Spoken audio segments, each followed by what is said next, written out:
Pat and I didn't have a whole lot of news to talk about, so we wanted to do kind of a retrospective type episode where we talk about something that meant something to us in the past, a record that we might actually, recommend to people in our daily lives.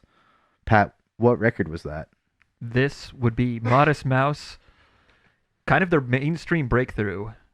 Mm-hmm. Good news for people who love bad news. Was this their first major label? Because they were on what, Sub Pop? Epic? Epic. They were on Epic. No. They were on. They might have started out on Sub Pop, Yeah. but I believe, were on Epic as of Lonesome Crowded West, And which was 2 LPs before Good News. first, I don't know why I'm thinking this. Were they on Universal at all?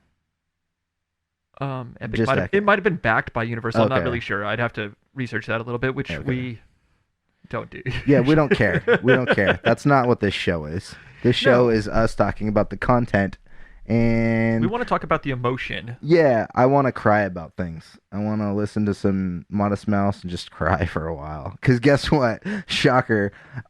Some of the songs brought up some past scars. You wanted to edit the sad parts? I wanted to edit the sad parts. I wanted to cry about the sad parts. I just wanted to curl up in a ball and just be a mouse. But that's not what this show is No, about that's not either. what this show's about, because this is therapy, right? Yeah, no, this is a positive experience, and we hope that you will get something positive out of this album, as we Yeah. definitely did as well.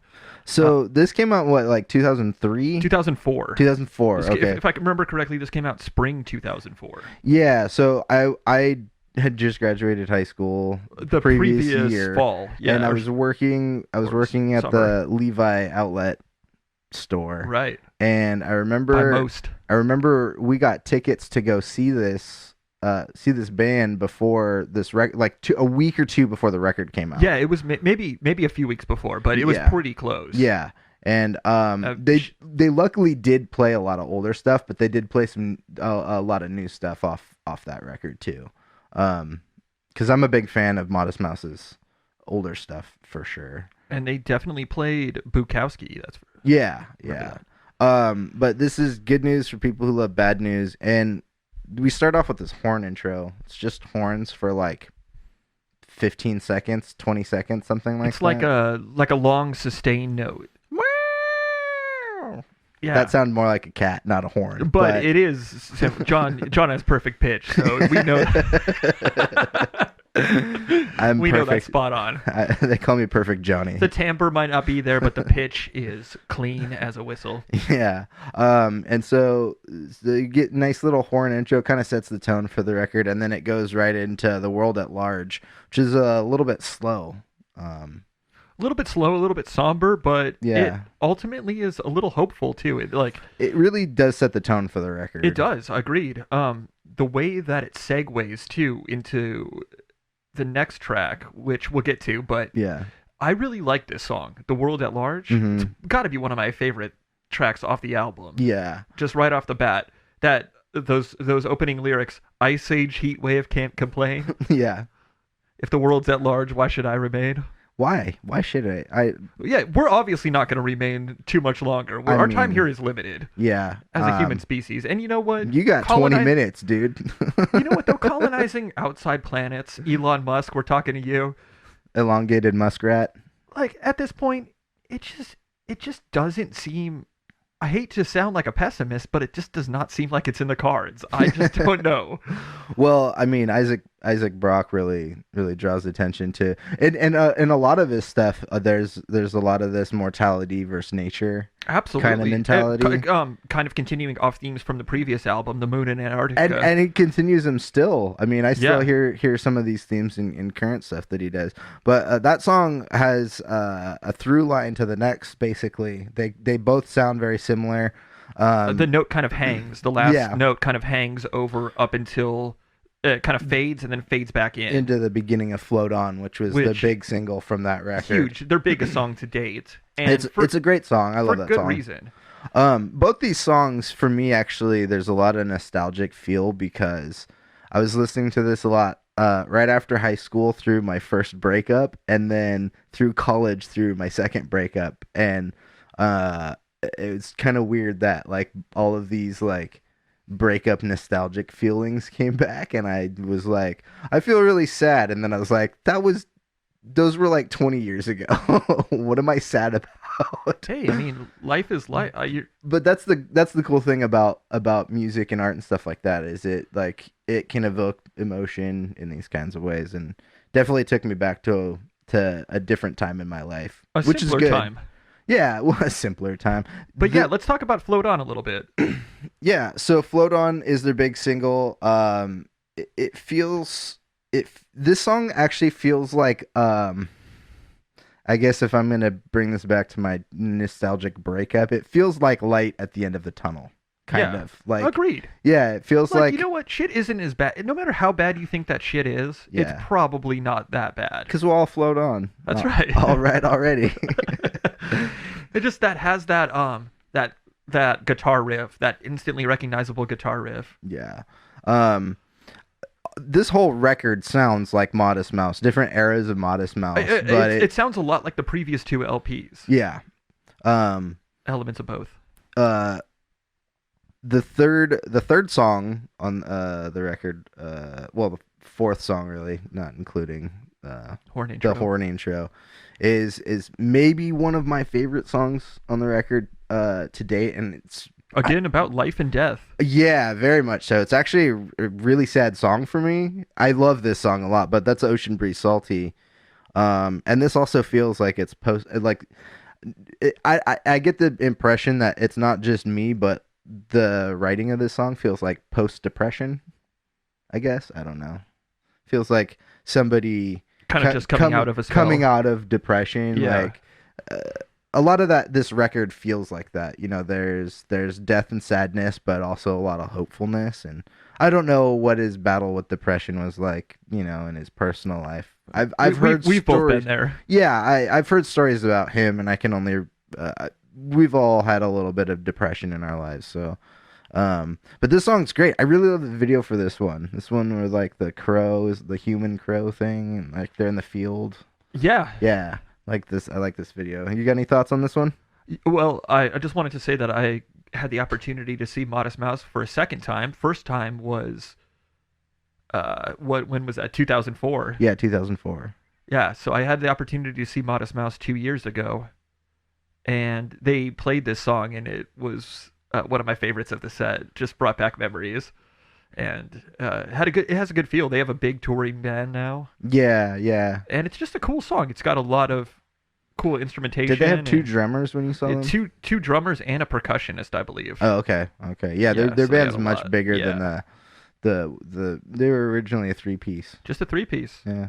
Big sound for a three-piece. Yeah, and I think the bass player is no longer with the band. Eric Judy? Yeah, he may not be. Yeah, but I like Isaac Brock's music style. You can always he's got a very specific guitar sound, that Schecter. You can almost always tell when that Schecter's coming into play. After we got Ocean Breeze Salty, we go into Dig Your Grave, which is just kind of a weird little interlude kind of thing. Yeah, kind of a lead into the next track, which Yeah. is another really good track. Bury Me With It. Yeah, I really like this track. I do too. To me the chorus when he just starts kind of screaming it, because like the song's just kind of like chugging along. Oh, when and then he's he like, gets to like please bury me Yeah. with it. Perfect pitch again. Thank you, folks. that's like some of the stuff off Lonesome Crowded West or yeah. A more Aggressive. earlier time, but aggressive time from Modest Mouse, because I'd seen a lot of earlier live sets with them, and they get a little bit wild. Yeah, in their earlier live shows. Kind of and it reminds me feels- of like off of Lonesome Crowded West. We had that a couple of tracks actually where he's just like Mhm. we'll kind of kick it up a notch. Yeah. Halfway through. Yeah. I like this song a lot. It's a nice little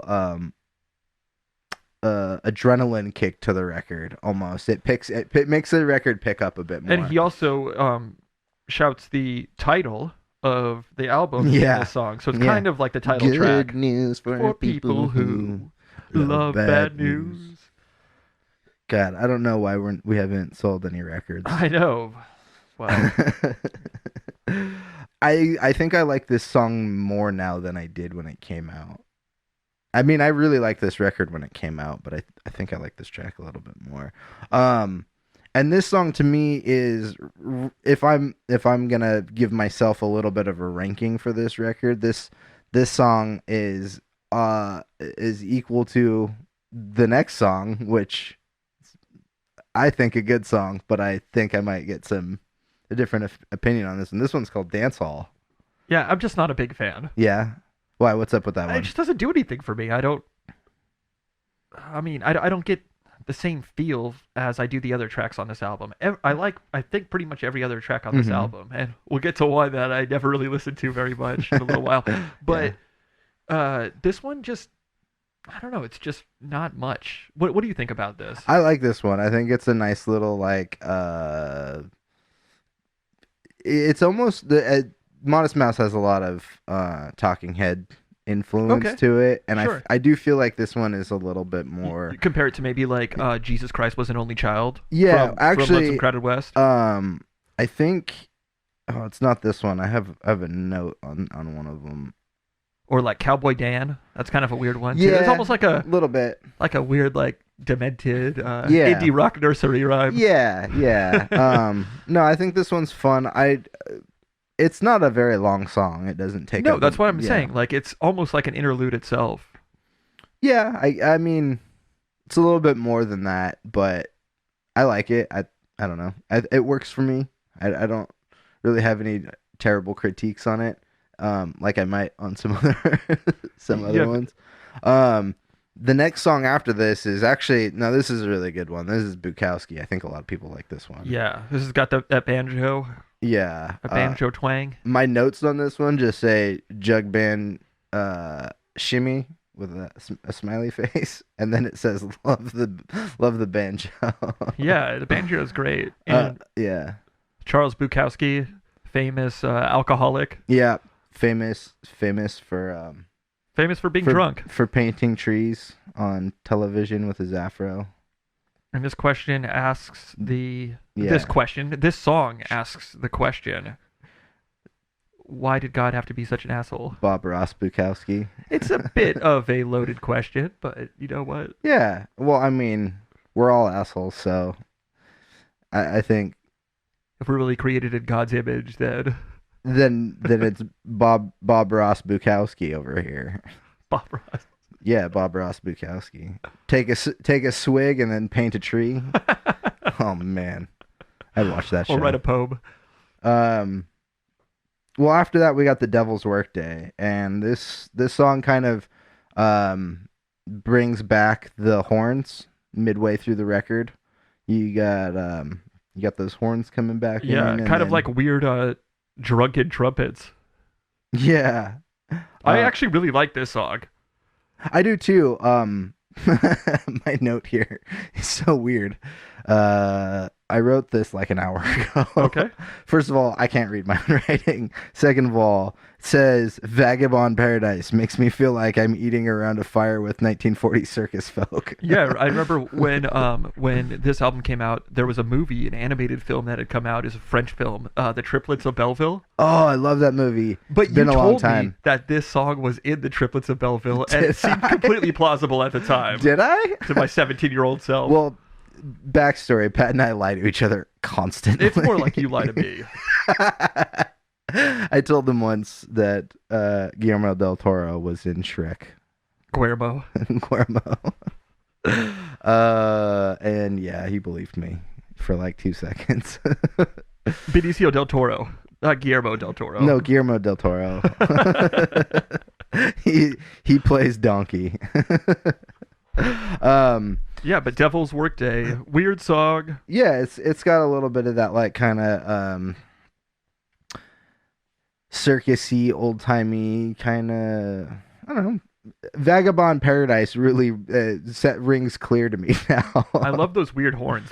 Yeah. It's a really cool sound. Um, and then we move into, I think this might be my favorite song on the record, and that's The View. This one to me is the most Talking Heads like Yeah. sounding song. It's also just like a classic Modest Mouse song.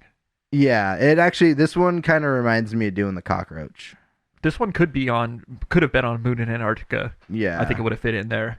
And I during my like lower points when I was really into this record when it was newer, Yeah. I would write this line down because I would listen to it in my head over and over, but it was, his life gets longer, awful feels softer, well, it feels pretty soft to me, and if it takes shit to make bliss, then I feel pretty blissfully. I don't know, I just like when I was younger and I heard that, and sometimes you have those moments where you're like, I just don't know what the fuck to do. It just kind of made sense, as you get older, shit doesn't stop happening. You just deal with it a little bit better. That's life. Yeah, that's life. Not to say we're experts. Yeah, we're not experts by any means. I have a super popular podcast, so just throwing that Doing one okay. out there. Doing just fine. No, I love this song. This song is definitely a nice little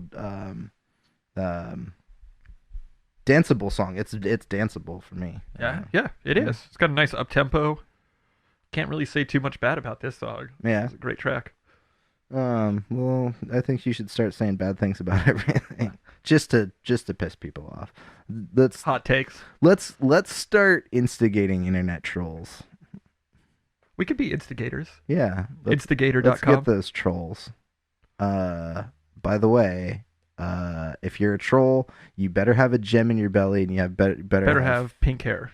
Some fucking color. Some neon hair. Some fucking color hair. Orange, green, pink. Just make sure it's neon. Whatever, you fucking trolls.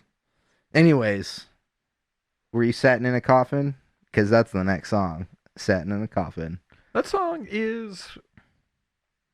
It's another unusual one. It's got a lot of like Eastern vibes to it. It's good. I like it. Eastern style like a chords. Baltic sound. Are you dead or are you sleeping? God, I sure hope you are dead.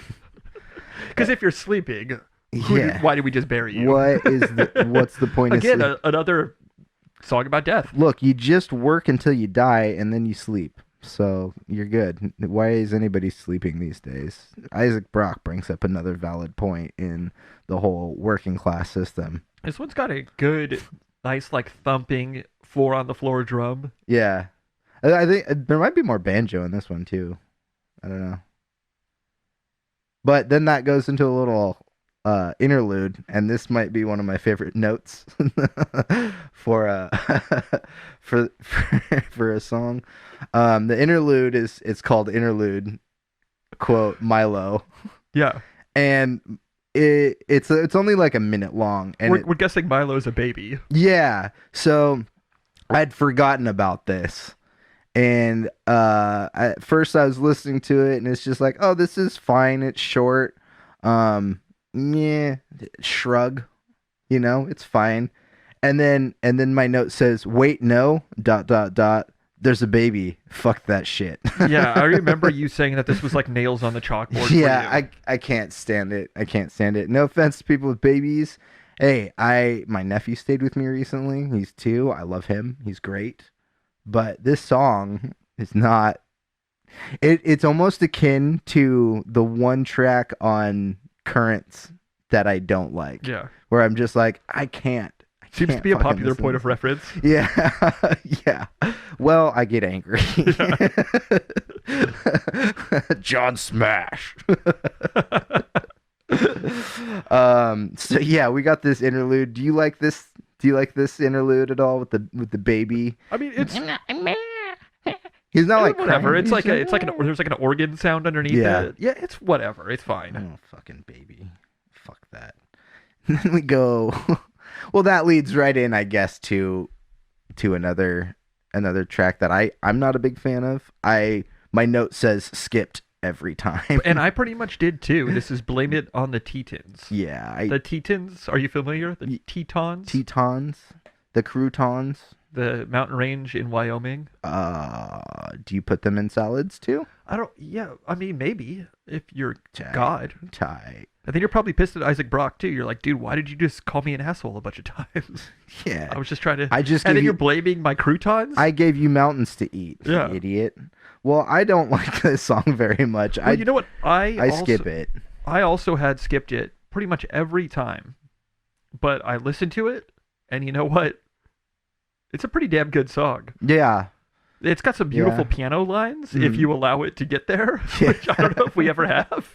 I don't. It's good. I'll be fair. It's a good song, but it's slow. It's slower, and it kind of, I think, took us out of the vibe that the album was providing at the time. Right. This was music that we used to drive around listening to, or skate to. Yeah, get hyped to skate to this. You know, like. But now I can appreciate it more. Shit up to blame it on the Tetons.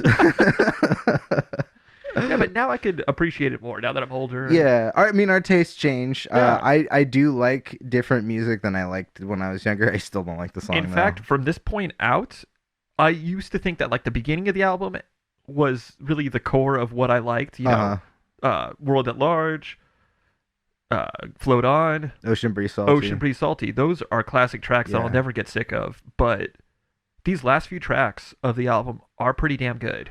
I think I agree with you when you talk about the first half of the record being something that stuck out a lot for both of us.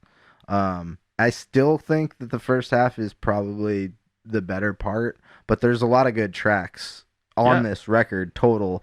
And just because I don't like Blame It on the Tetons doesn't mean that Isaac Brock's the worst, because I still will listen to lots and lots of his music, because that dude writes a lot of music.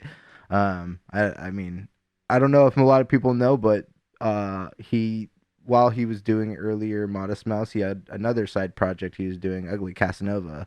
That one's a really good project too. I had some of that stuff for a little bit, but after Blame It on the Tetons, we go into a great song. There's, like I said, there's a handful of really good songs here towards the end of this record, and Black Cadillacs is one of them. It's I guess I would say my favorite drunk song that I never sang drunk. Yeah. It kind of is. It's like an Irish drinking song. A little bit, yeah. But Modest Mouse style. Yeah. And again, having to do with death. Clouds hung around just like black Cadillacs outside the funeral. It's a little bit of a somber song, but then you get to the chorus and we were done with all that fucking around. How could you not sing along to that? I think it's raining. Sorry, I was distracted. I think it's raining outside. Yeah, it doesn't rain very much in Southern California, but you know what? Those clouds just hung around. Yeah, they just sometimes the sit black there. Cadillacs Outside of funerals. Were they done with all the fucking around? Hard to say. No, I like this song. This is a little bit more. I feel like it has a little bit more rock vibe than the other kind songs. Kind of like Bury Me with it. Yeah. Those are more like just like aggressive, like rock. The View is cool too, where it has like that upbeat, but it's more like chill. Yeah, it's not like aggressive, like Black Cadillacs or Bury Me with it. The next track, One Chance. That was a song that I used to kind of skip a little bit more too. I listened to it this time around. Great song. It is a good song. To me, the thing that sticks out the most is the bass. I like the bass on that song. The bass is a good sound on this song. It does. Like there's acoustic guitar and I think some piano or something in there. But the bass really brings to light everything else. And I don't know. It's nice.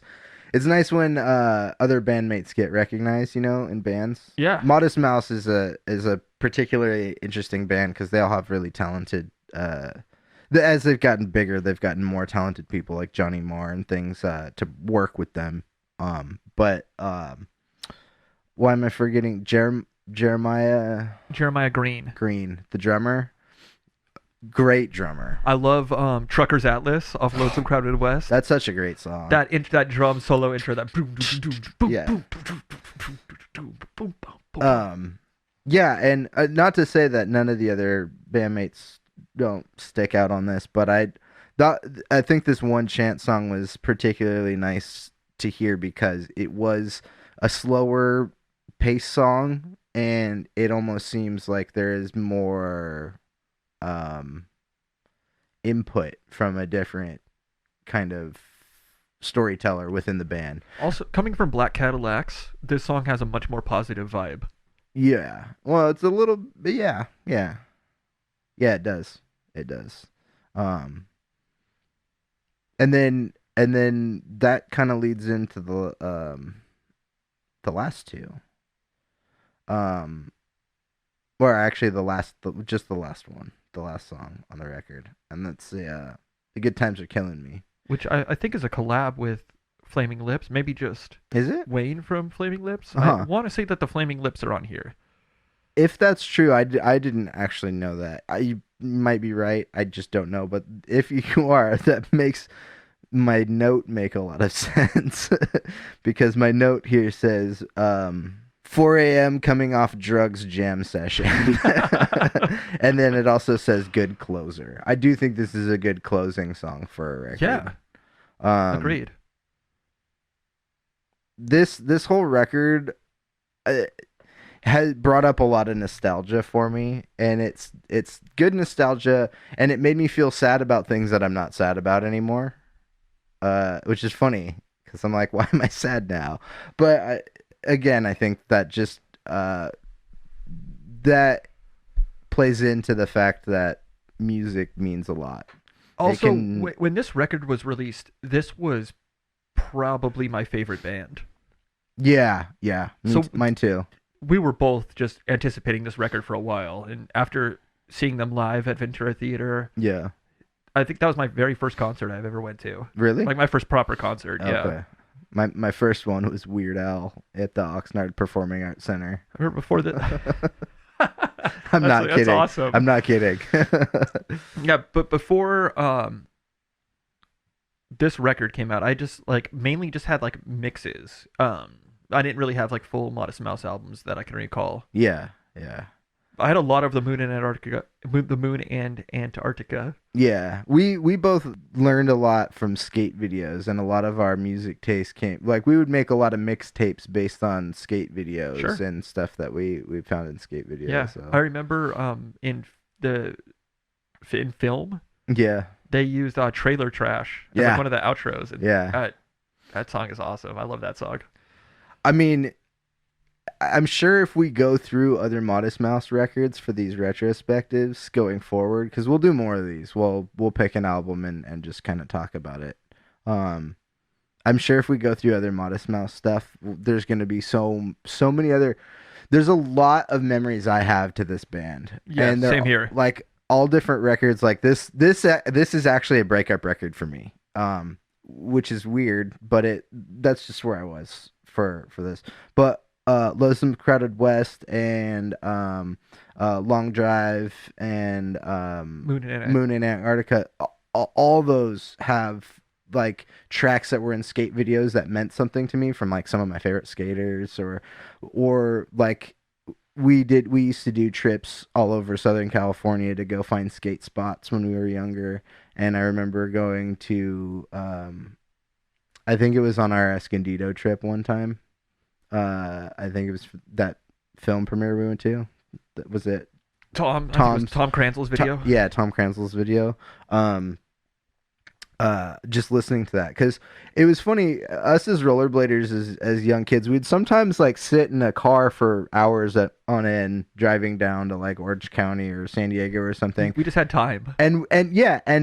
And it was funny because sometimes people would just throw on their own headphones in the car and just like zone out. And I used to do that sometimes. I don't know if you did And that was fun, but because a lot of it was just the same songs over and over again. It wasn't like, I mean, I don't know if any of us really had an iPod around. I got an iPod right around the same time that Good News for Bad News, for people who love bad news, came out.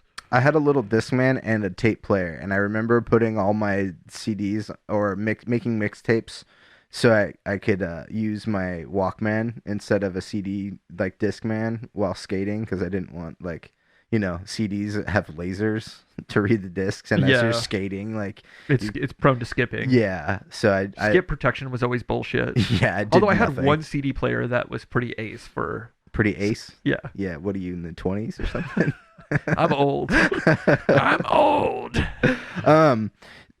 I guess to me this record is just super nostalgic. Do you have any other like emotional feelings towards this record at all? Not so much, but it does take me back to that time. Mm-hmm. And you know what? Not a whole lot's changed. We still fucking bum around. 2004, back when I was working at Levi's. I'm still working at Levi's. No, you're not. Don't let these people think that you actually are. Yeah, I don't work. Who does that? Works for suckers. Work is for suckers. I podcast, bitches. Yeah. Just listen to the Devil's Workday. No one pays me for this. Yeah, listen to the Devil's Workday. Well, I like this record a lot. I don't think this is still one of those records that, even though I'm not sad about certain things anymore, I think I still like have to absorb listening to it. So I don't think this is something I'm gonna constantly listen to. But it's something that you could come back to. Yeah, I'll definitely come back to it. I have to put it down for a couple of years. I'll listen to other Modest Mouse stuff more. I agree. I completely agree. But this is definitely, like you said, brings me back to a certain time and place and feeling. Yeah. I had a lot of hope for the future at this time. Yeah. I remember Apple stock was like $14 a share. So you know what? I'm kind of sad that I didn't invest. I also didn't have any money. We still don't. Yeah. So not a whole lot's changed there. Yeah. Yeah. Pay your workers more, Levi's.